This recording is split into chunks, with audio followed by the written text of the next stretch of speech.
हाँ जी। हाँ, राधे राधे बेटा। तो सुन पा रहे क्या मुझे? चलिए, बहुत बढ़िया। हाँ, तो अब जो मुद्दा है इसको जरा, हाँ, क्या मुद्दा है आपका?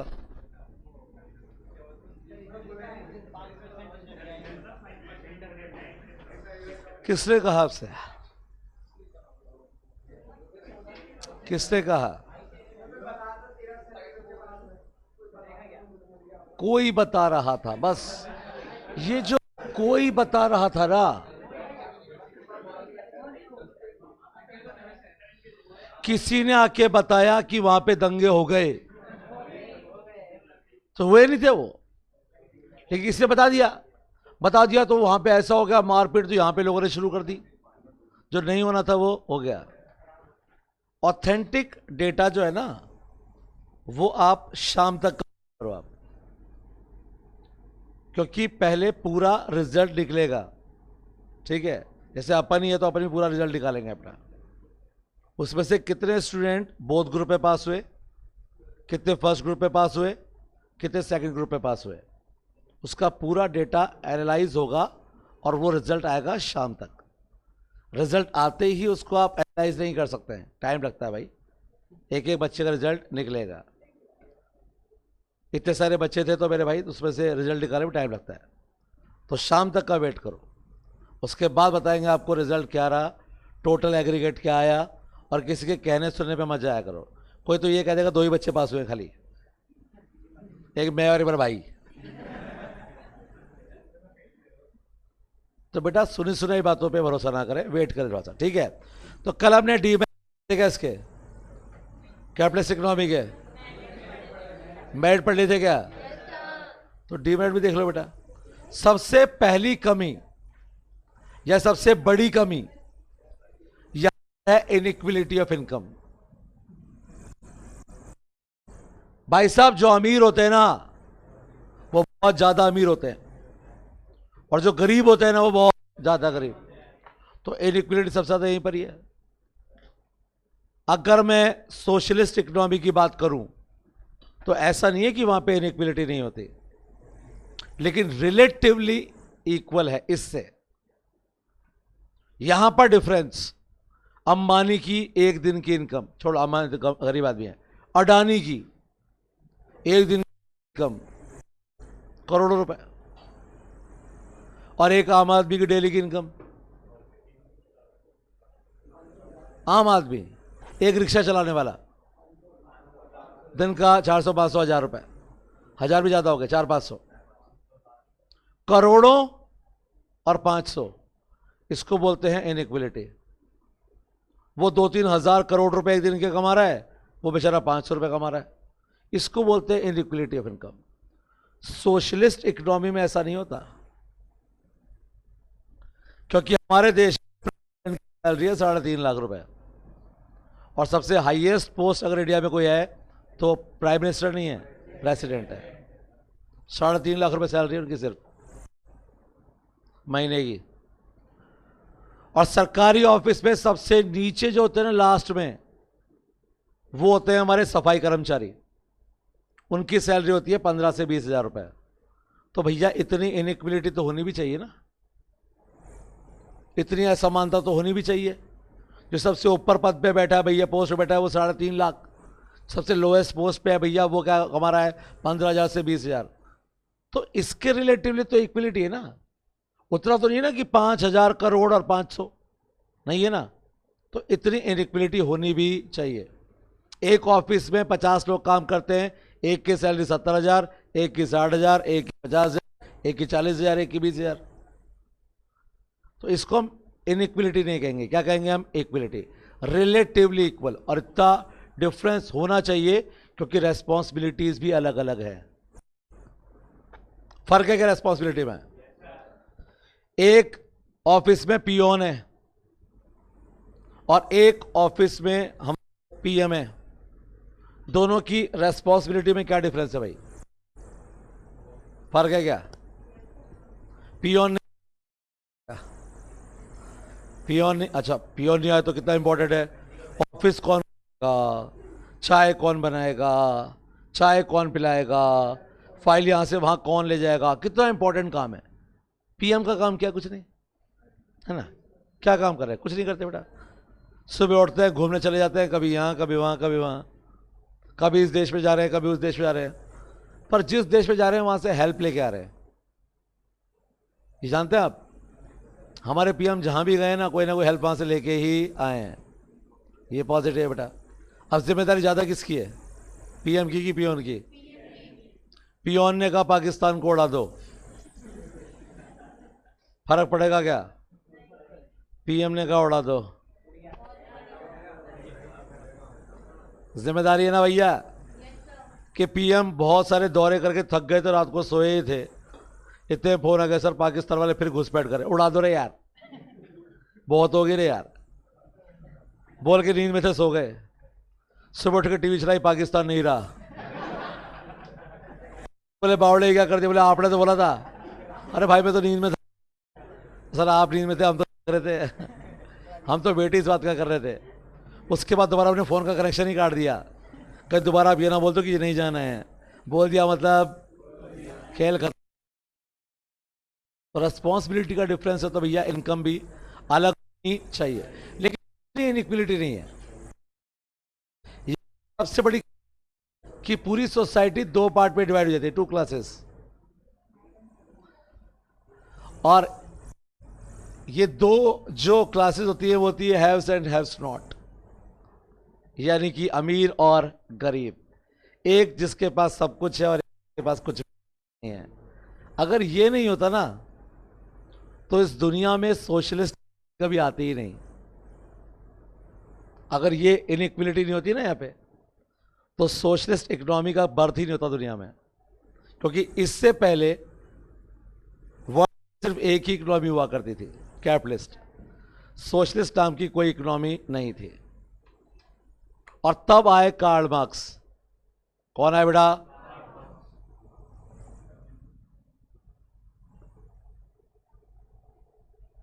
Karl Marx. मार्क्स एक गरीब आदमी थे और इन्होंने अपनी लाइफ में बहुत बुरे दिन देखे थे, बहुत बुरे दिन। पैसे नहीं है, एम्प्लॉयमेंट नहीं है,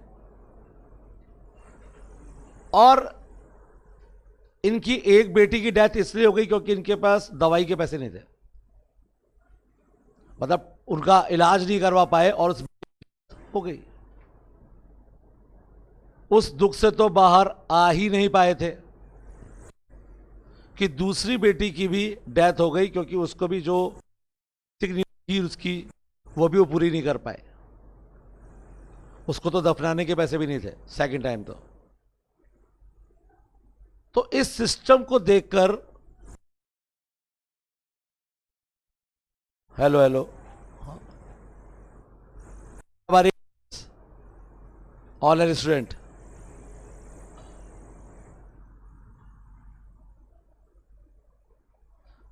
चलिए बहुत बढ़िया।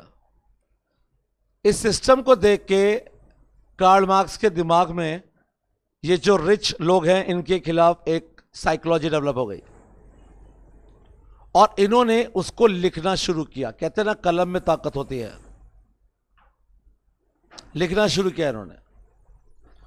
अब कार्ल मार्क्स ने बुक्स लिख तो दी, लेकिन पब्लिश कैसे होती? अब 1820, 1830 में, 1840 में कोई व्हाट्सएप या क्या होता है स्नैपचैट तो था नहीं, या फिर इंस्टाग्राम तो था नहीं कि एक दिन में आदमी फेमस हो जाए, है ना। कच्चा बादाम कच्चा बादाम, ये तो सोशल मीडिया की पावर है। उस टाइम सोशल मीडिया नहीं था। अब कार्ल मार्क्स ने बुक्स तो लिख दी भाई साहब, लेकिन उनके थॉट्स लोगों तक कैसे पहुंच।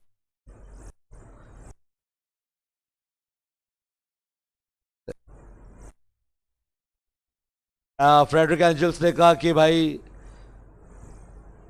आपका जो काम है, जो आप लिख रहे हो, उससे मैं बहुत इंप्रेस्ड हूं। हालांकि फ्रेडरिक एंजल्स एक अमीर आदमी थे, अमीर थे, रिच पर्सन थे, लेकिन उनको इस सिस्टम से प्रॉब्लम थी। ये सिस्टम है अमीरों का, गरीबों का, वो इस चीज से नफरत करते थे। उनका मानना था कि ये सिस्टम नहीं होना चाहिए, हालांकि खुद अमीर थे वो। उन्होंने कार्ल मार्क्स से कहा कि भैया तुम्हें जितने पैसे ये बुक्स पब्लिश कराने के लिए मैं कराऊंगा। इनकी बुक आई जिसका नाम था कम्युनिस्ट मैनिफेस्टो, ये रही 1848।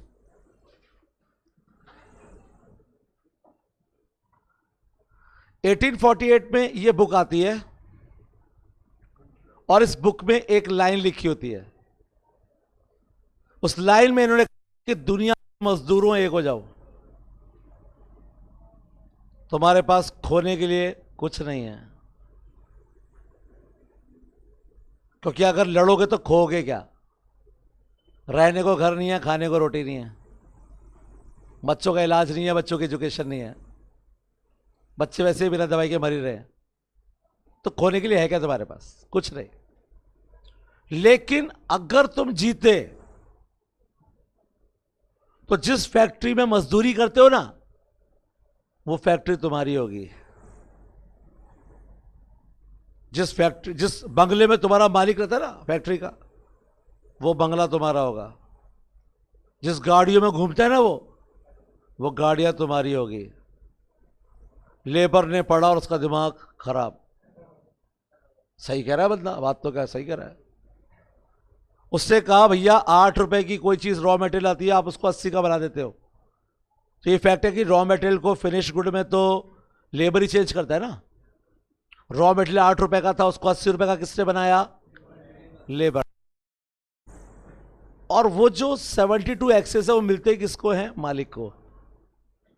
बनाने वाला तो मिला किसको? मालिक को। जब ये कम्युनिस्ट मैनिफेस्टो बुक पब्लिश्ड हुई और रशिया में शुरुआत हुई थी, और रशिया में जब ये बुक्स मजदूरों तक पहुंची और 1 से 2, 2 से 4, 8 से 100, 200, 1000 सारे लेबर एक साथ उठ खड़े हुए और सबने मिलकर क्रांति कर दी बेटा।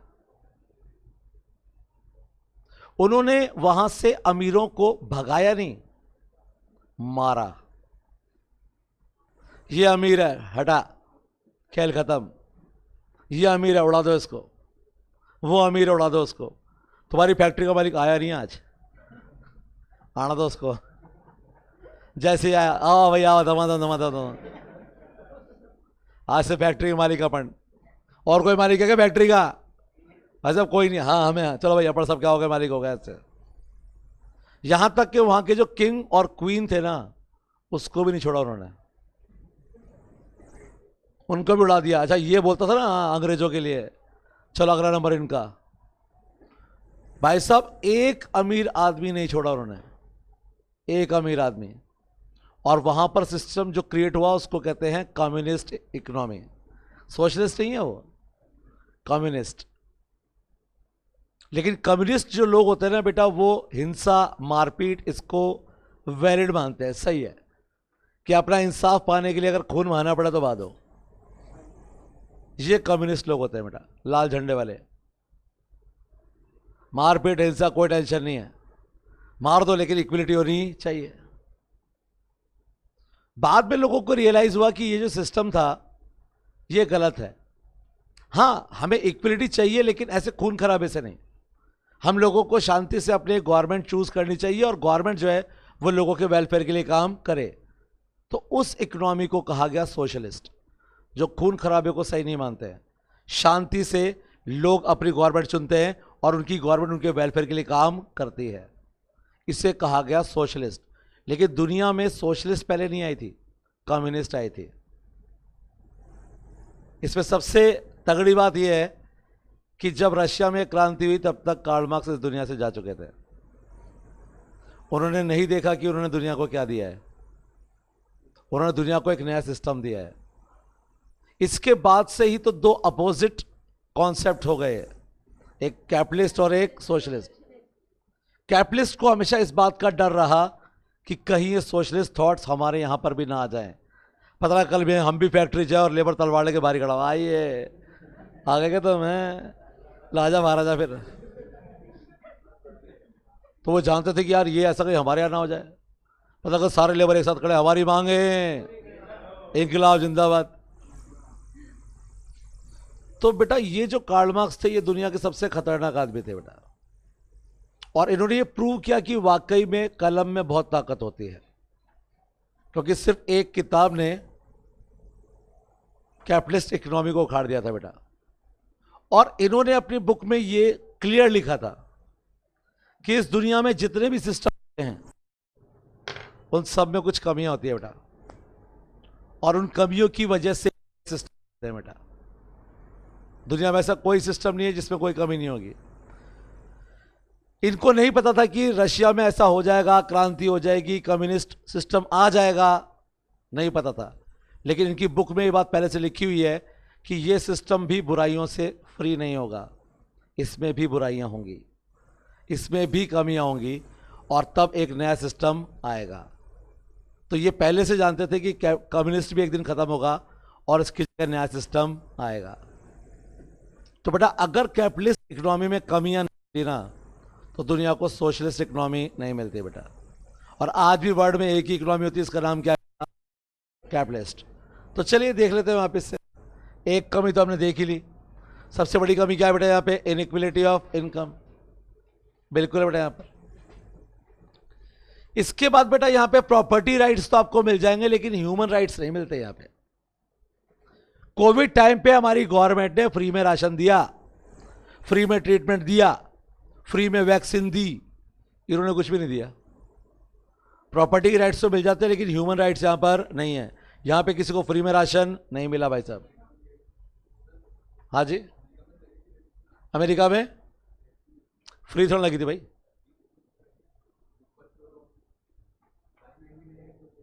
क्या चीज?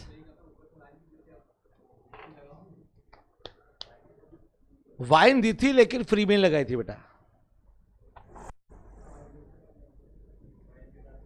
वो इसलिए था कि लोग मर नहीं जाएं, मर जाएंगे तो इकोनॉमी वैसे खत्म हो जाएगी। और वहां के लोगों को वैक्सीन से इतना प्यार नहीं था जितना किससे था बेटा? बोले इंजेक्शन लगवाओ क्या मिलेगी, इंडिया में कर देते हैं पैसा।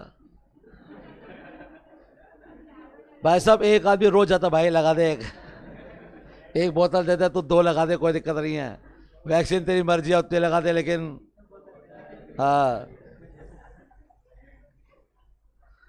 क्योंकि ये तो खतरनाक लोग है बेटा, ये तो हैबिट है लोगों की। एक आदमी किडनी फेल हो गई, मर गया, भगवान के पास ऊपर गया, बोले क्या चाहता है बेटा, वत्स क्या इच्छा तेरी? बोले अगले जन्म में दांत चाहे एक ही देना, किडनी 32 देना कम से कम, ताकि एक खराब हो जाए तो दूसरी खराब हो जाए तो 32 से काम चला लूंगा। दांत चाहे एक देना, लेकिन किडनी कितनी? तो वैसे लोग इंडिया के पता है क्या लगवा चुके होते, अगर साथ में गुटखा, सिगरेट, पौवा, हाँ ये सब दिया जाता तो। चलिए इसके बाद बेटा यहां पर जब हर चीज में इनइक्वलिटी है तो अपॉर्चुनिटीज भी तो बेटा इनइक्वल हैं। अमीरों के लिए अपॉर्चुनिटीज क्या है बेटा यहाँ पे? ज्यादा। गरीबों के लिए क्या है बेटा? कम है बेटा। ज्यादा अपॉर्चुनिटी किसको मिलती है? गरीबों को अपॉर्चुनिटी मिलती है क्या? अमीर आदमी ने रेड लाइट तोड़ दी, पुलिस वाले की रोकने की हिम्मत भी नहीं होगी। अगर आप मर्सिडीज में जा रहा है, रोकने की हिम्मत भी नहीं होगी। कोई ऑल्टो वाला काट दे, अच्छा हाँ आजा साइड में आजा, गरीब ऑल्टो वाला, तेरी इतनी हिम्मत।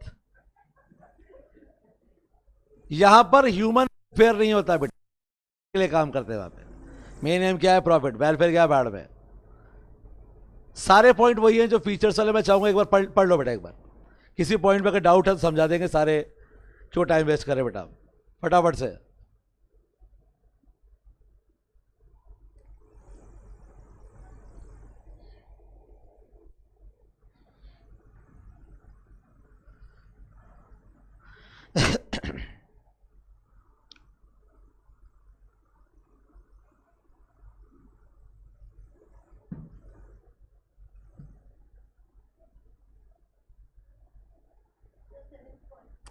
7 पॉइंट था कि यहाँ पे किंग होता है, लेकिन वो मिथ, कंज्यूमर का भी एक्सपेक्ट है। यहाँ पर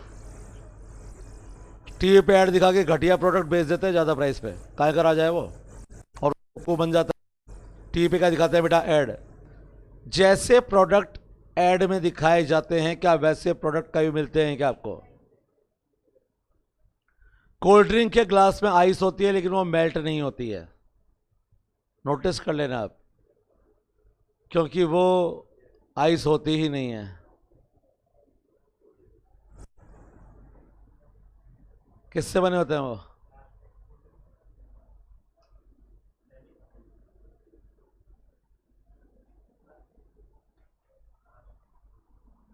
मोम के होते हैं बेटा, वैक्स। बेटा कोल्ड ड्रिंक में ठंडी होती है कोल्ड ड्रिंक, और वैक्स पिघलती है गर्मी से, है ना बेटा? चाय में डालेंगे तो पिघल जाएगी बेटा, लेकिन वो आइसक्रीम, सॉरी, कोल्ड ड्रिंक में डालते हैं बेटा, और कोल्ड ड्रिंक में बेटा वो ठंडी होती है कोल्ड ड्रिंक। तो जैसे ऐड दिखाए जाते हैं बेटा, वैसे प्रोडक्ट होते नहीं बेटा। पिज्ज़ा में फेविकोल, तभी तो ऐसे खींचते हो बेटा आप। चीज़ थोड़ा होता है बेटा, वो फेविकोल होता है बेटा, फेविकोल। तो कंज्यूमर का भी एक्सप्लोइटेशन तो कर रहे हैं बेटा ये लोग। आप घटिया प्रोडक्ट दिखाए जाते हैं, लेकिन उसकी पैकिंग कवरिंग अच्छी कर देते हैं लोग, तो काय का किंग है बेटा वो, बेवकूफ़ है। और बोलो बेटा। 10th बेटा, यहां पर कई बार जो बड़ी फर्म होती है ना, वो छोटी फर्मों को खा जाती है, और उसकी हो जाती है मोनोपोली। और जब मोनोपोली हो जाती है ना बेटा, तो फिर मार्केट को प्रॉब्लम क्रिएट, सॉरी, मार्केट के लिए प्रॉब्लम क्रिएट हो जाती है बेटा। क्योंकि जब मेरी मोनोपोली होगी ना, तो मैं अपना राज चलाऊंगा बेटा, उसमें आपको नुकसान ही होगा, फायदा नहीं। और बोलिए बेटा, और किसी पॉइंट में कोई डाउट?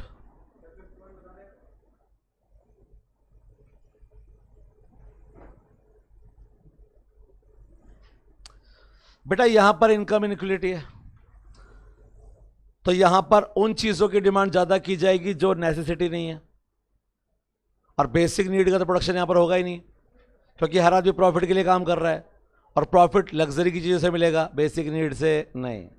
तो बेसिक नीड का प्रोडक्शन कहां से होगा बेटा? यहां पे, यहां से। और बोलिए बेटा।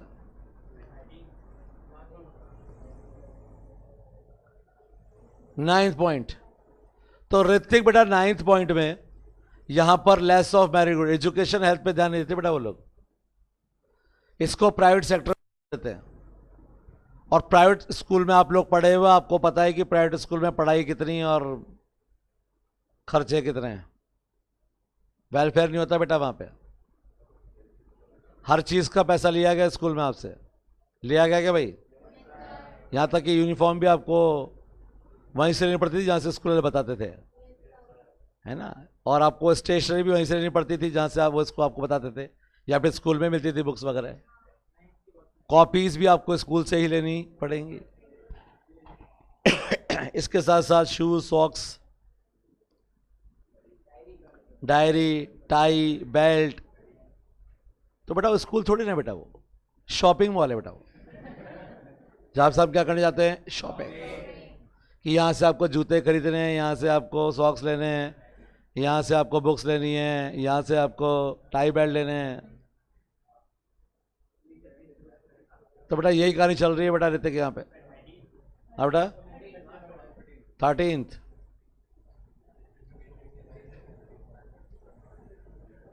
बेटा अनएथिकल कंजम्पशन होता है बेटा इसमें, जिससे सीधा इफेक्ट एनवायरनमेंट पे पड़ता है, एनवायरमेंटल डिग्रेडेशन। हम लोग जिस तरीके से यूज कर रहे हैं, तो बेटा एनवायरनमेंट को लॉस ही तो हो रहा है बेटा। देख रहे हो आप एसी, जयपुर में जितनी बारिश होनी चाहिए उससे कम बारिश हुई है अब की बार, और जगह पर तो बाढ़ आ रही है। आपके यहां पे क्यों नहीं आ रही बारिश? क्योंकि आपने पॉल्यूशन इतना ज्यादा क्रिएट कर दिया, और दूसरा पेड़ आपने साफ कर दिए बेटा। तो आप जो अनएथिकल कंजम्पशन कर रहे हैं, पेड़ काट के, खेत हटा के वहां पे बिल्डिंग्स बना रहे हो आप, तो अनएथिकल कंजम्पशन तो है बेटा, उसका नतीजा भुगत लो बेटा। आपको जयपुर में आप नोटिस कर लेना, ज़्यादा बारिश जो होती है ना, वो बारिश या तो वैशाली नगर साइड होगी या मानसरोवर साइड होगी। रीज़न दोनों जगह ग्रीनरी काफ़ी है बेटा।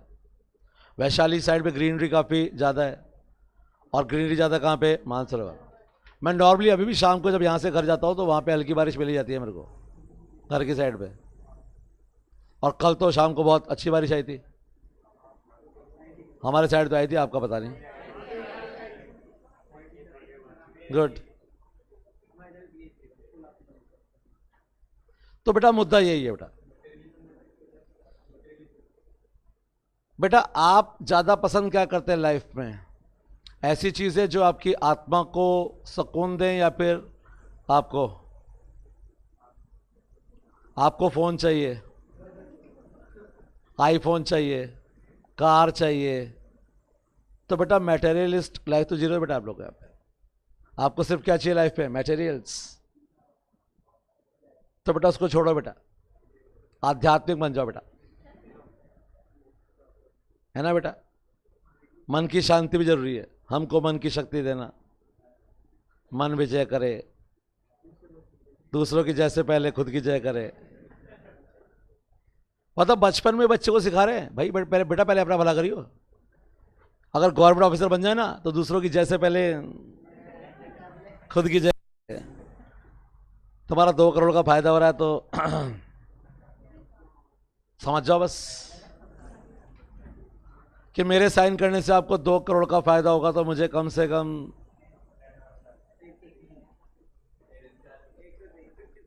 नहीं, ये तो अत्याचार है बेटा, अत्याचार है बेटा। तो आइए बेटा सोशलिस्ट पे चले।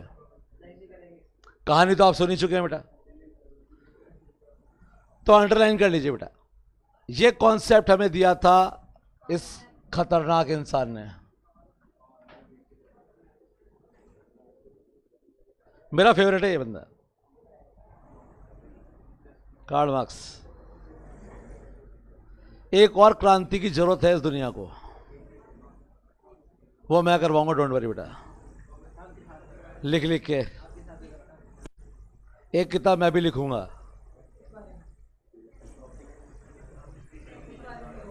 किस बारे में? इसी बारे। अमीर इतना अमीर क्यों है, गरीब इतने गरीब क्यों है? तो गरीबों अमीर बनो, आगे बढ़ो, और हिंसा नहीं। हम सोशलिस्ट को सपोर्ट करते हैं, कम्युनिस्ट को नहीं, क्योंकि मेरा मानना है कि जो पैसा कमा रहा है उसने भी एफर्ट लगाए हैं कमाने के लिए। अगर वो बिजनेसमैन है तो बेटा उसने रिस्क लिया, और कई बार लोग बर्बाद भी हो जाते हैं बेटा। तो वैसे नहीं, इनकी तरह नहीं चाहता हूं मैं, जैसे इन्होंने कहा था वैसा नहीं, लेकिन गरीब को अमीर बनना चाहिए, इनको मार के नहीं, क्योंकि इन्होंने भी अपनी मेहनत से ही ये सब खड़ा किया है बेटा। आज जो प्रॉपर्टीज है ना, इनकी मेहनत से बनाई है अपने। मैंने कई ऐसे एग्जाम्पल देखे हैं कि लोगों ने बहुत छोटे लेवल पे business. Tagore public school, TPS, कई तो पढ़े भी होंगे टीपीएस में। हाँ, तो उस हिसाब से हम सब लोग गुरु भाई हुए। गुरु भाई इसलिए हो गए क्योंकि मैं भी वहीं पर पढ़ा था, शास्त्रीनगर मेन टीपीएस। और हमने उसकी स्टोरी सुनी है, क्योंकि हम पढ़े थे उस स्कूल में। हमारे टाइम तक वो स्कूल जयपुर का टॉप स्कूल था।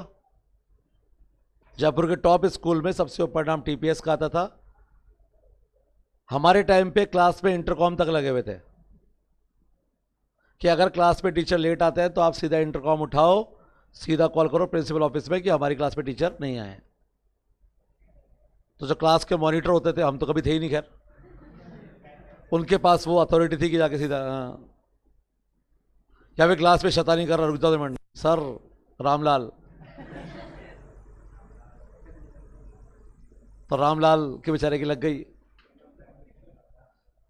टीन शेड में 2 कमरे बनाकर उस बिजनेस को स्टार्ट किया गया था। टीन शेड में 2 कमरे।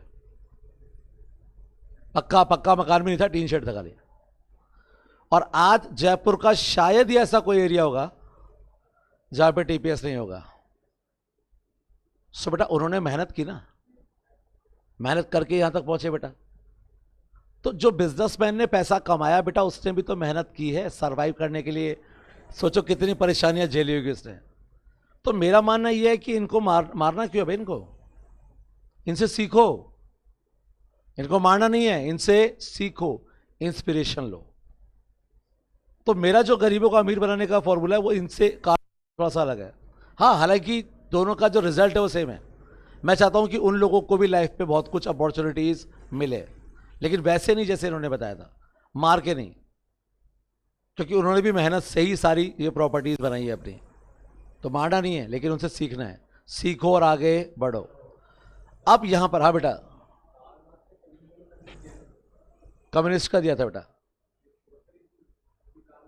कम्युनिस्ट का ही तो सेकंड सोशलिस्ट है बेटा। इसने तो ये कहा था कि दुनिया के मजदूरों एक हो जाओ, इससे ये थोड़ा कहा था कि मार दो। एक हो जाओ, अपने हक के लिए लड़ो। ये थोड़ा कहा था कि अमीरों को मार दो।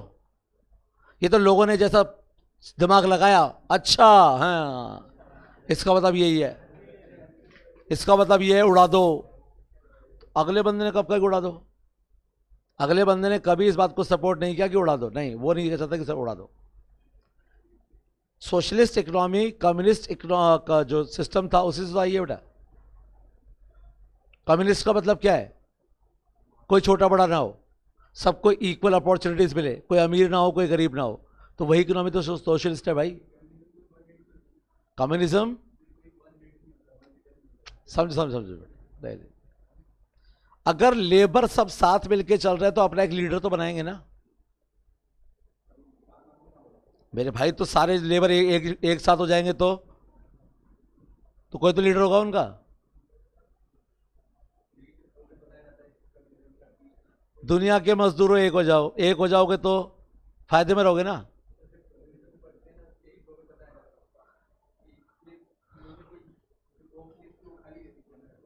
समझो समझो समझो। यहां पे टॉप लिस्ट का मतलब है कि आप किसी एक को सारी पावर, सारी अथॉरिटी दे रहे हैं। मैं यहां पे लीडर बनाने की बात कर रहा हूं। लीडर के पास अनलिमिटेड पावर्स नहीं होती है। लीडर तब तक ही लीडर है जब तक पब्लिक उसको लीडर बना रही है। तो आपने उसको अनलिमिटेड पावर नहीं दिया, आपने उसको, उसके पास लिमिटेड पावर है। क्योंकि पब्लिक, आज हम चाहे ना, आज तो आज की डेट में हम तख्ता पलट सकते हैं सत्ता का। हम भी तो सोशलिस्ट हैं, मिक्स्ड इकोनॉमी है ना हमारी, तो सोशलिस्ट का पार्ट भी तो है। पीएम किसने बनाया? कौन बदल सकता है? श्रीलंका को देख लो, बदल दिया ना भाई साहब। सारी पब्लिक रोड पे आ गई भाई साहब, भाग गए, पकड़ में आ जाते लोग, छोड़ते नहीं उनको। जो वहां के प्रेसिडेंट थे भागे ना वो, तो नहीं भागते तो लोग। तो बेटा हम ही तो चला रहे हैं, शासन को चलाने वाले कौन है बेटा? हम ही तो हैं। ये सत्ता को चलाने वाले लोग हमें बेटा, हम चला रहे हैं सत्ता को। तो हमारा इंपॉर्टेंट रोल है बेटा, याद रखना बेटा। चलिए, यहां पर पहला क्वेश्चन तो बन चुका है, कार्ल मार्क्स और फ्रेडरिक एंजल्स। दूसरा नाम था, बुक कब आई थी बेटा? 1848। उसके बाद सोशलिस्ट इकोनॉमी को कमांड इकोनॉमी या सेंट्रली प्लान्ड इकोनॉमी भी कहते हैं बेटा। कौन कौन सी कहते हैं बेटा? कमांड और। आइए इसके फीचर्स देखें बेटा। कलेक्टिव ओनरशिप, बेटा यहां पर मालिक कोई एक नहीं होता है बेटा, सब मालिक है बेटा यहां पे, सब। यहां पर जो चीजें होती है वो किसी एक की नहीं होती है। अरे जयपुर में सीएम हाउस है, किसका है? सीएम हाउस है सीएम का। और सीएम कौन बन सकता है? कोई भी, यानी कि सबका। पीएम हाउस किसका है? लेकिन पीएम कौन बन सकता है? यानी किसका हुआ? सबका। तो बेटा एक कलेक्टिव है। इंडियन रेलवे किसकी है? सबकी। रोडवेज की बसें किसकी है? सबकी, कलेक्टिव। इस सेंट्रल पार्क किसका है? सबका। तो सोशलिस्ट में जो प्रॉपर्टीज होती है वो किसकी होती है? सबकी। कोई एक मालिक नहीं है कि मैं मालिक हूं, नहीं भैया, तुम कोई मालिक नहीं हो, तुम पीएम हो, 5 साल बाद कब तक रहोगे या? गुड। इकोनॉमिक प्लानिंग होती है बेटा यहां पर। जैसे इंडिया में भी 5 ईयर प्लान बनाए जाते हैं बेटा।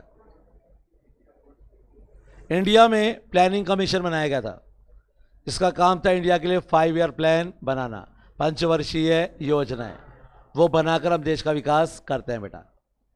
तीसरा, यहां पर कंज्यूमर चॉइस नहीं होती। यहां पर दो बातें बेटा बहुत अच्छी है, अच्छी भी है लेकिन बुरी भी। गवर्नमेंट आपको भूखा नहीं मरने देगी। कोविड टाइम पे, लॉकडाउन के टाइम पे हमारी गवर्नमेंट ने लोगों को भूखा नहीं मरने दिया, लेकिन वो कंज्यूम क्या करेंगे ये गवर्नमेंट ने डिसाइड किया कि राशन की दुकान पे आपको यही गेहूं मिलेगी, यही चावल मिलेगा, यही दाल मिलेगी। भूखा नहीं मरने देंगे, लेकिन आप खाओगे क्या ये हम डिसाइड करेंगे, यानी कि गवर्नमेंट डिसाइड करेगी।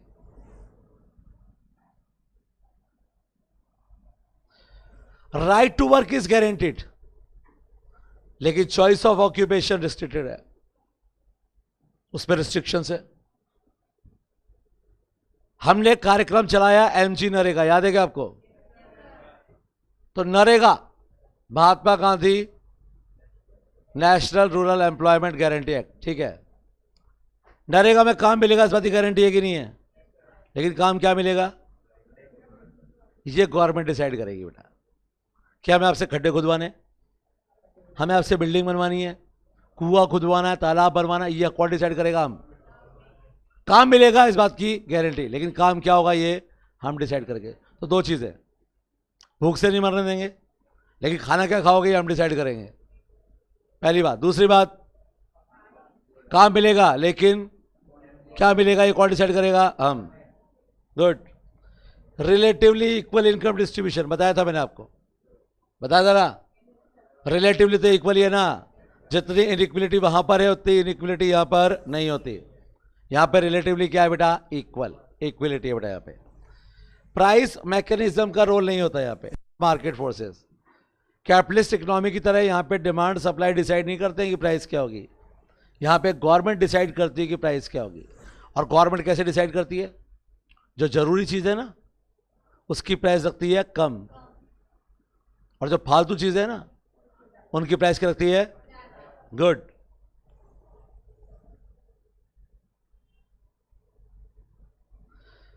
एब्सेंस ऑफ कंपटीशन, कंपटीशन तो होगा ही नहीं बेटा यहां पे। आपने कभी रोडवेज की बस में ट्रैवल किया है? तो राजस्थान रोडवेज की 2 बसें जा रही है, उनमें कोई कंपटीशन होता है क्या? जा रहा है, जाना तो अपने का टेंशन है, वो आगे निकल गया, तू पहले चला जा भाई, जा, जाने वाले कौन रोक सकता है? लेकिन प्राइवेट बस वालों को देखो आप, आगे कैसे निकल गए, हम आगे निकालेंगे। फिर भाई साहब सवारियों की परवाह किए बिना, रोड पे जो चल रहे हैं उनकी परवाह किए बिना, सिर्फ एक उंगली हॉर्न पे रखी और एक चल रहा है, हट गया तो ठीक, नहीं हटा तो कंपटीशन है। वैसे टफ कंपटीशन। यहां पर क्या का कंपटीशन? गवर्नमेंट का एक डिपार्टमेंट से दूसरे डिपार्टमेंट से कंपटीशन है क्या? क्या जेडीए कंपटीशन कर रहा है क्या हमारे दूसरे डिपार्टमेंट से? ये एक दूसरे के हेल्पिंग होते हैं बेटा, एक दूसरे के कॉम्पिटिटर्स नहीं। तो यहां पर बेटा ये सब साथ मिलकर काम करते हैं और यहां कंपटीशन नहीं होता। अब यहां पर एक बात याद रखिएगा बेटा, यहां पर in today's world there is no country which is purely socialist. आज की डेट में वर्ल्ड में ऐसी कोई कंट्री नहीं है जो प्योरली सोशलिस्ट है। हाँ, मिक्स्ड का पार्ट आपको मिल जाएगा, जैसे कि चाइना हो गया, क्यूबा हो गया, वियतनाम, नॉर्थ कोरिया। और नॉर्थ कोरिया में तो आप जानते हैं कि डिक्टेटरशिप चलती है बेटा, जहां पे डिक्टेटर हैं किम जोंग, उनके सामने हंस गया ना गोली मार देता है वो। जैसे वो स्पीच दे रहा है और किसी को हंसी आगा, अच्छा रामू गोली मार दो उसको, इसे कहते हैं डिक्टेटर। दुनिया में बहुत खतरनाक खतरनाक डिक्टेटर हुए हैं बेटा, like Saddam Hussain. Saddam Hussain from Iraq. Iraq से कोई भी प्लेयर पहले ओलंपिक्स में जाना पसंद नहीं करते थे, क्योंकि अगर ओलंपिक में भेजा गया और आप मेडल लेके नहीं आए ना, तो उनको टॉर्चर किया जाता था बुरी तरह से। जैसे एक मम्मीज को रखते ना, वैसे बॉक्स बना रखे थे, एक साइड खड़े होने की जगह एक साइड कीले, हार गया ना वहां खड़ा करके से बंद कर देते उसको ले। और ज्यादा ऐसे नहीं कि कीले अंदर तक जाएंगी, मतलब सिर्फ इतना जिससे पेन हो। अब आदमी फड़फड़ा रहा बेचारा, पूरे शरीर में कीले लग रही है उसको, और हार गया। कोड़े मारते थे लोगों को वहां पे, हार गया तो क्या मारते थे उसको, कोड़े। फिर हिम्मत कैसे हुई, तो हार गया तो बोले ओलंपिक रहने दे। वो तो बहुत अच्छा खिलाड़ी है, भले रहने दे भैया, ओलंपिक में जाकर नहीं साहब, मुझे ओलंपिक में जाना ही नहीं है। तो ऐसे ऐसे डिक्टेटर हुए हैं बेटा, सद्दाम हुसैन सन की लोग, जिसको मारा था अमेरिका ने,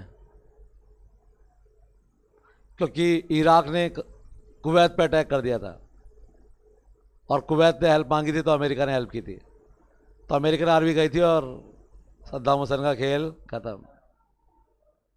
बाद में लोगों की पसंद के आदमी को वहां पे पीएम बनाया, प्रेसिडेंट या पीएम जो भी है, यानी कि वहां पे डिक्टेटरशिप खत्म। अब डिक्टेटरशिप सिर्फ बची है नॉर्थ कोरिया में, इसके अलावा वर्ल्ड में कहीं पर भी डिक्टेटरशिप नहीं है। वैसे चाइना में भी कहानी कुछ वैसी ही है। चाइना में इलेक्शन होते हैं, इलेक्शन से सरकार बनती है, लेकिन वहां पे पार्टी एक ही है, कांग्रेस। जैसे इंडिया में ना, मान लो कि एक ही पार्टी होती, क्या, कांग्रेस। तो इलेक्शन में दो लोग खड़े हुए, कौन, सोनिया गांधी, राहुल गांधी। तो या तो वोट किसको मिलेगा और या फिर किसको, बस इतना ही कर सकते हो आप, या तो सोनिया या फिर राहुल, लेकिन पार्टी वहां पे आज भी एक ही है। तो बेटा वहां पे बेसिकली डेमोक्रेसी होना या ना होना कोई फर्क नहीं है बेटा, क्योंकि एक ही पार्टी है तो बेटा पॉलिसीज तो उनकी चलेगी ना बेटा। तो प्योर डेमोक्रेसी इंडिया में है, जहां पर आपको बहुत सारी पार्टीज मिलेगी बेटा, और हर आदमी को इलेक्शन लड़ने के राइट्स है, हर आदमी इलेक्शन लड़ सकता है। तो बेटा यहां पर इसके जो मेरिट और डिमेरिट है वो स्टार्ट हो रहे हैं। अपनी क्लास है 4 to 5, दूसरी क्लास। इससे पहले एक बार ये मेरिट और डिमेरिट के पॉइंट्स पढ़ लेना बेटा। अभी आपके पास है 7-8 मिनट, आप आराम से पढ़ लेना, और जब मैं इवनिंग में आऊंगा तो अपने डाउट क्लियर कर लेना। मिक्स पढ़ा के खत्म करूंगा और बीसी के आज स्टार्ट करूंगा बेटा मैं, ठीक है। मजे करो बेटा।